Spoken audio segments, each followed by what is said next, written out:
तो जैसे हम अपने घरों में कोई फंक्शन कराते हैं, जैसे मान लो शादी करवाते हैं, तो एक बात बोली जाती है रंग में भंग, यानी कि सब कुछ अच्छा चल रहा होता है लेकिन एक ना एक चीज तो बहुत तगड़ी वाली गड़बड़ होती है, और वही चीज रेसलमेनिया 41 के साथ भी हो चुकी है। यहाँ पे मैं कोई बुकिंग की बात नहीं कर रहा, कोई रेसलमेनिया की नाइट 2 के फिनिश की बात नहीं कर रहा, लेकिन रेसलमेनिया के अराउंड ये जो रोस्ट ऑफ रेसलमेनिया निकला था, इसमें ऐसी चीजें हो गई हैं कि जहां पे डब्ल्यू को इससे रिलेटेड कंटेंट दिख रहा है, भाई उसको टेक डाउन किया जा रहा है। उसमें आप बोल सकते हो कोई किसी को मतलब कुछ भी करके वो जो कंटेंट है वो बाहर नहीं आना चाहिए। और इस रोस्ट ऑफ रेसलमेनिया के अंदर हुआ क्या, थोड़ा सा ये लोग ना अपना जो ज्यादा वाला काला वाला ह्यूमर है उसको दिखाना चाह रहे थे। कुछ कुछ ऐसी बातें बोली गई, ये बोल सकते हो कि सोसाइटी के हिसाब से या फिर स्पेशली डब्ल्यू के कैरेक्टर्स के हिसाब से जो वो बातें अपने आप को जिस तरीके से प्रेजेंट करते हैं उस हिसाब से तो बिल्कुल भी अलाइन नहीं हो रही थी। ऐसे समझ लो कि जो भी बेकार से बेकार चीजें, जैसे कि कोई किसी के बारे में रेसिस्ट बातें कर रहा है ना, जो बहुत ही सेंसिटिव मैटर होते हैं। इवन ट्रिपल एच ने तो ये भी बोला कि अगर तुमने रेसलमेनिया को एंजॉय नहीं किया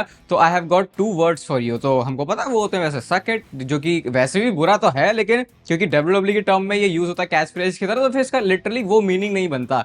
लेकिन यहाँ पे ट्रिपल एच ने वो नहीं बोला, वो बोलते हैं एफ ऑफ। तो ये मैं आपको एक स्टैंडर्ड बता रहा हूँ कि कैसे कैसे जो चीजें वो चल रही थी, अगर ट्रिपल एच जैसा बंदा ऐसे बात बोल रहा है। हालांकि मुझे नहीं पता, मैंने क्योंकि अभी तक सब कुछ देखा नहीं है, लेकिन शार्लेट फेयर के बारे में बहुत सारी पर्सनल बातें यहाँ पे हुई हैं। हालात ये है कि अब लोग शार्लेट फेयर को पसंद करना शुरू कर रहे हैं इस वजह से कि इसका जो पास्ट रहा है उसके बारे में लोग इस तरीके की बातें क्यों बोल रहे हैं। तो डब्ल्यू को जहां वैसे आई थिंक इन्होंने प्लान, पॉल हेमन ने तो भाई हदें ही पार कर दी हैं। डब्ल्यू का शायद प्लान था रोस्ट ऑफ रेसलमेनिया, क्योंकि इन्होंने पूरा ऑर्गेनाइज किया था, तो शायद ये इसको कहीं ना कहीं तो दिखाते, क्योंकि आई थिंक तभी वो कंटेंट बना रहे थे। लेकिन अब ये कंटेंट कभी भी बाहर निकल के नहीं आने वाला। इसके बारे में बहुत सारी चीजें आने वाली वीडियोस के अंदर भी हम लोग डिस्कस करेंगे, बट डब्ल्यू अब निकल चुकी है पूरी की ये जो रोस्ट ऑफ रेसलमेनिया वाला कंटेंट है ये किसी भी तरीके से बाहर नहीं आना चाहिए। आपको अगर कुछ 2-4 बातें ऑलरेडी पता चल चुकी है इसके बारे में तो वो आप कमेंट सेक्शन में लिख सकते हो।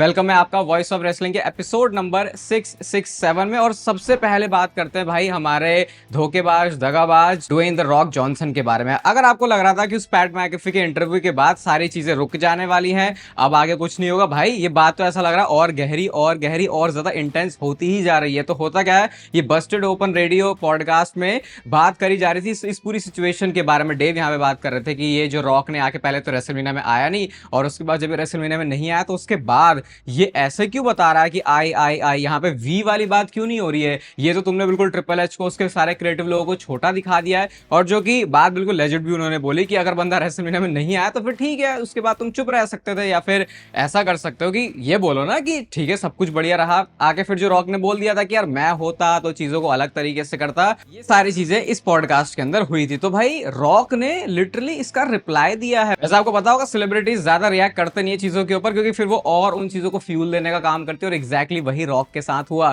सबसे पहले रॉक ने बोला कि आपको बताया था, वो यहाँ पर डेव को एक्सप्लेन करते हैं कि the business is complete work, always has been, always will be, every aspect of it, every match, every interview. यानी रॉक ये बताना चाह रहे हैं, मतलब आई थिंक मुझे ये समझ में आया कि इस बात से रॉक ये कहना चाह रहे हैं कि उन्होंने इवन जो आके पैट मैकेफी के शो पर बोला वो भी एक वर्क है। डब्ल्यूडब्ल्यू वर्क होने का मतलब आपको पता है कि जैसे कि वो कोई स्टोरी ही वहां पे प्ले कर रहे हैं। और उसके बाद बोलते हैं कि प्लीज ज्वाइन मी, कोडी, सीना, ब्रायन, ये ब्रायन गेविट्स की बात हो रही है, and the rest of us for creative discussion so that you can expand your perspective. लेकिन तब तक के लिए stop ranting, it's not healthy my friend. और कहते हैं सिर्फ तुमको शो को एंजॉय करने की जरूरत है। बाद में वो थोड़ी देर पीने पाने की भी बात कर रहे हैं साथ में कि चलो मस्ती कुछ करते हैं। तो अब रॉक ने स्टेटमेंट दी तो उसके बाद लोग और ज्यादा उनके ऊपर झल्ला चुके हैं कि भाई एक तो तुम पहले उल्टा सीधा बोल रहे हो, फिर तुमको कोई उल्टी सीधी बात बोलने के लिए कॉल आउट कर रहा है, तो तब भी तुमको लग रहा है कि तुम ही यहाँ पर सही हो। तो यार रॉक के लिए तो मामला बिल्कुल गड़बड़ सही हो गया है। अब सिर्फ फाइनल बॉस की अपीयरेंस, वो भी लिटरली फाइनल बॉस में कोई corporate board of director members ये सब करके नहीं, वो लेजिट जिसको लोग पसंद करते हैं रॉक के कैरेक्टर को,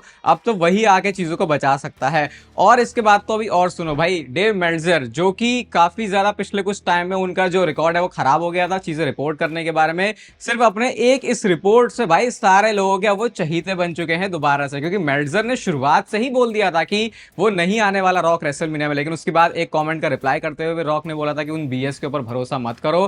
फिर हमने ये सुना था कि अब क्योंकि ये रिपोर्ट बाहर आ गई है तो फिर शायद रॉक रेसलमेनिया में आएगा ही आएगा। और भाई मेल्जर ने तो भाई पूरी अंदर की ही बातें निकाल दी। उन्होंने बोला कि मेरे जो लोग हैं, मतलब जो लोग ये अंदर की बातें निकाल के लेके आते हैं, उन्होंने ये बोला डेव मेल्जर को कि चलो चलो तुम्हें रिपोर्ट करना चाहिए कि रॉक रेसलमेनिया में नहीं आएगा, क्योंकि जब रॉक ये देखेगा ना कि रॉक रेसलमेनिया में नहीं आ रहा तो फिर वो अपनी जान लगा देगा कि इस रिपोर्ट को वो गलत करे, और सिर्फ एक उस रीजन की वजह से तो एटलीस्ट रॉक रेसलमेनिया 41 में शो अप करेगा।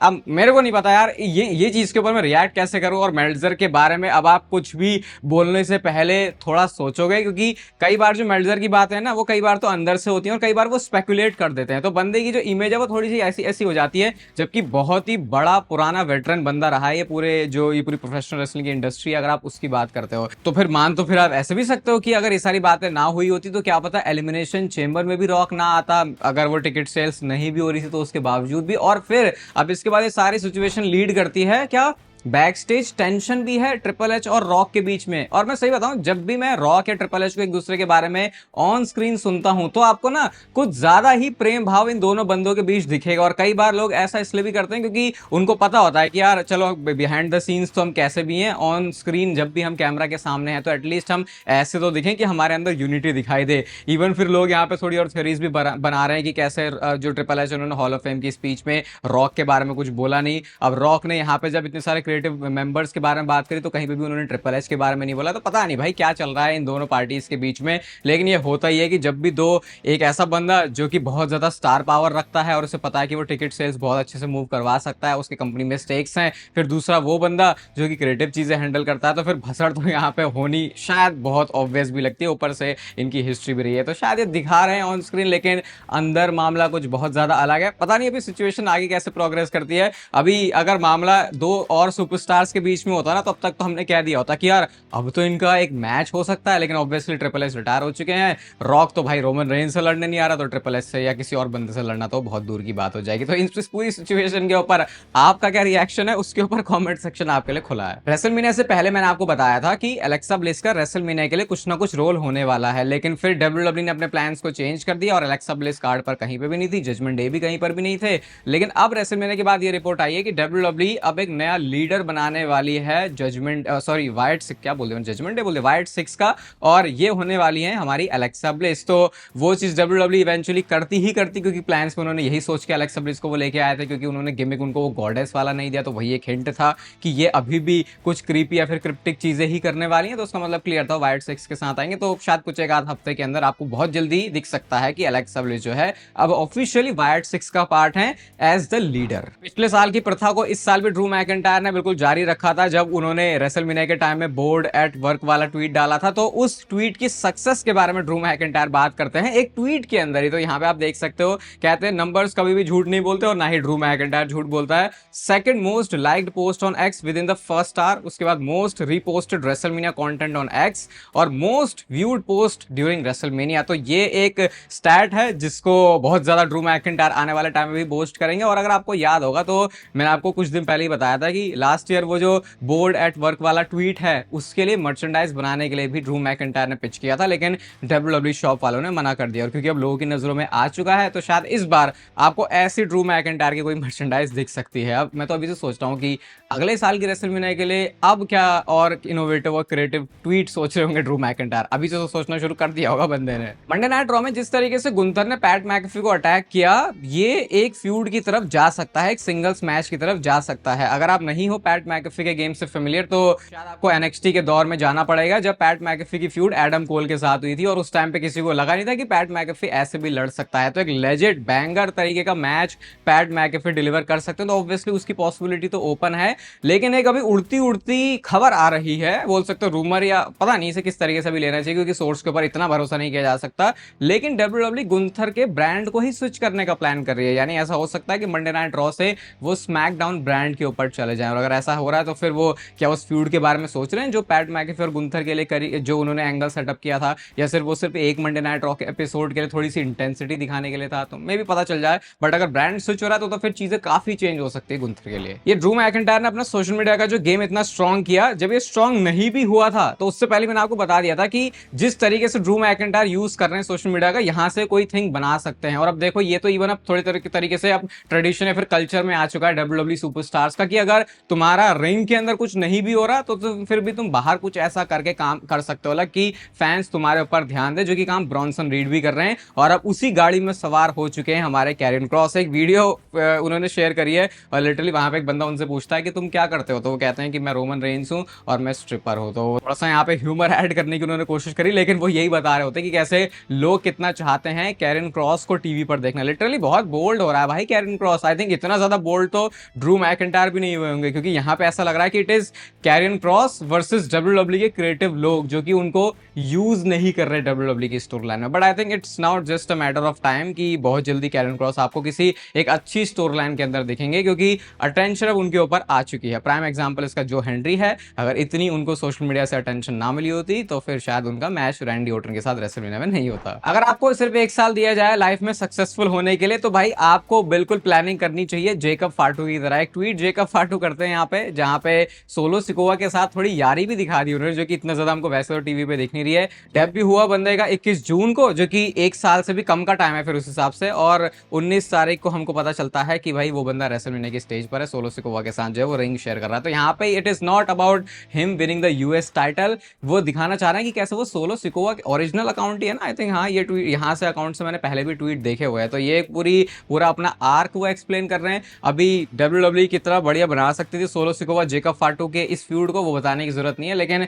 शायद डब्ल्यूडब्ल्यूई अब फिर से इसको रिज्यूम करे, क्योंकि सोलो और जेकब का मैच तो करना, लेकिन करना तब जब ऐसा लगे कि इनफ स्टोरी हो गई है, फैंस इन्वेस्टेड हो गए, क्योंकि अब तो ऐसा लग रहा है कि शायद तुमको जो सारा काम है वो कहीं दोबारा से ना करना पड़ जाए। चलो खुशखबरी दे देते हैं आपको जॉन सीना से रिलेटेड। तो ऑफिशियली अब जॉन सीना को एडवर्टाइज कर दिया गया है 18 जुलाई का जो स्मैकडाउन का एपिसोड है, और ये आप मान सकते हो करीब है समर स्लैम से, और समर स्लैम इस साल होने वाली है 2 नाइट्स की। मैं आपको अभी से बता रहा हूँ, फिर बाद में मत कहना बताया नहीं। जिस तरीके से आपको रेसलमेनिया में फील आती है ना, वही फील आपको समर स्लैम के इस साल के इवेंट से आने वाली, क्योंकि 2 नाइट्स का स्पेशल इवेंट बना के ही इन्होंने बता दिया है कि ये कुछ अलग चीज हम लोग करने वाले हैं। क्योंकि फिर डब्ल्यूडब्ल्यूई को जब पता चलता है कि यार इस इवेंट से हम ज्यादा पैसे कमा सकते हैं, तो फिर वो और भी ज्यादा इन्वेस्ट करते हैं। तो एक रेसलमेनिया लेवल का मैच, रेसलमेनिया लेवल का कार्ड आपको पूरा समर स्लैम की दोनों नाइट से दिख सकता है। और अगर मैं ऐसा कह रहा हूं तो फिर बताओ, जॉन सीना के पास अनडिस्प्यूटेड चैंपियनशिप अगर तब तक है, तो फिर कौन सा है सबसे सही बंदा उनके साथ लड़ने के लिए। कोडी रोड्स अनडिस्प्यूटेड चैंपियनशिप अब हार चुके हैं, तो क्या अब डब्ल्यूडब्ल्यूई इसके बाद उनके कैरेक्टर में कोई चेंज कर रही है? तो भाई फिलहाल के लिए देखो ऐसा कुछ भी नहीं हो रहा। हमको पता है कि सुपरस्टार्स के साथ जब कुछ बहुत